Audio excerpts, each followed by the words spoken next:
Assalamualaikum warahmatullahi wabarakatuh. Alhamdulillah, alhamdulillah ala ihsani wa syukur lahu ala taufiqihi wa imtinani wa asyhadu an la ilaha illallah ta'ziman bi sya'nihi wa asyhadu anna Muhammadan abduhu wa rasuluhu wa da'i ila ridwanihi. Massallallahu wa sallamu alaihi wa ala alihi wa ashabihi wa man ittaba'a ila yaumiddin. Amma ba'du.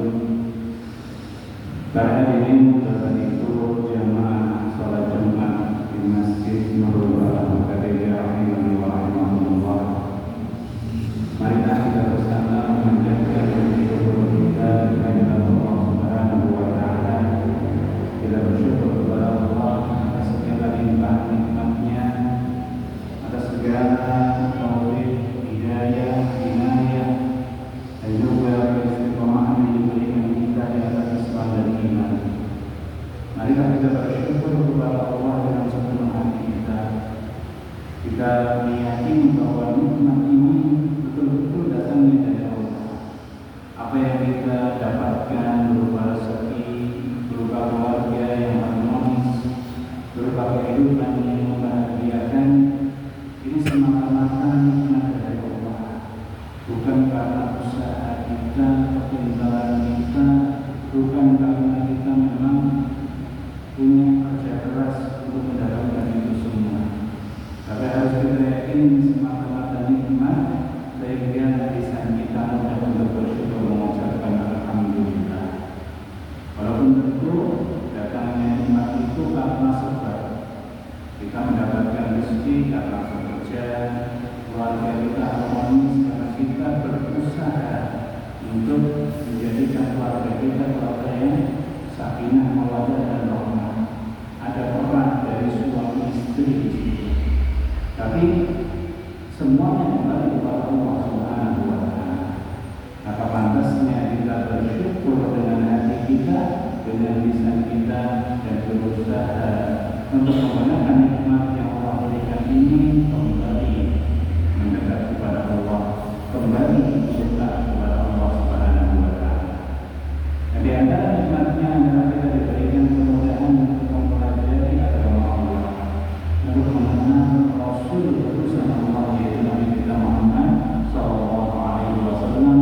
Semoga salawat dan salam tercurah atas beliau dan keluarga beliau, para sahabatnya dan umatnya yang istiqamah di atas sunnah-sunnahnya hingga akhir zaman.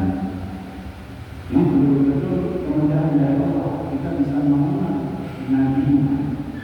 Karena kita mengenal Nabi, kita mendapatkan teladan, kita mendapatkan perlindungan untuk bisa menjalani kehidupan di dunia ini sesuai dengan yang diridhoi oleh Allah Subhanahu wa taala.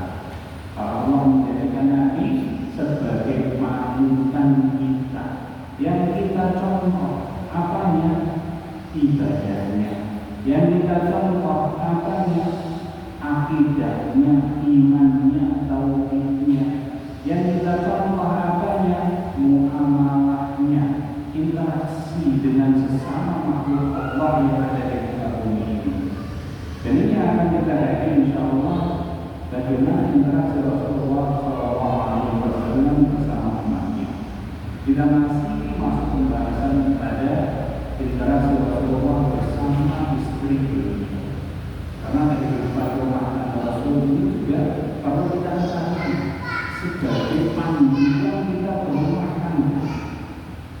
Kalau kita lihat survei, ternyata banyak rumah tangga muda yang harus kandas di tengah jalan.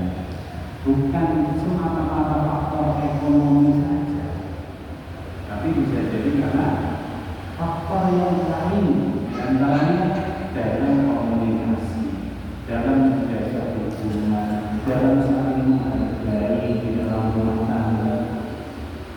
Dan yang utama adalah orangnya saling mengingatkan untuk bertakwa kepada Allah Subhanahu wa taala. Ini yang patutnya kita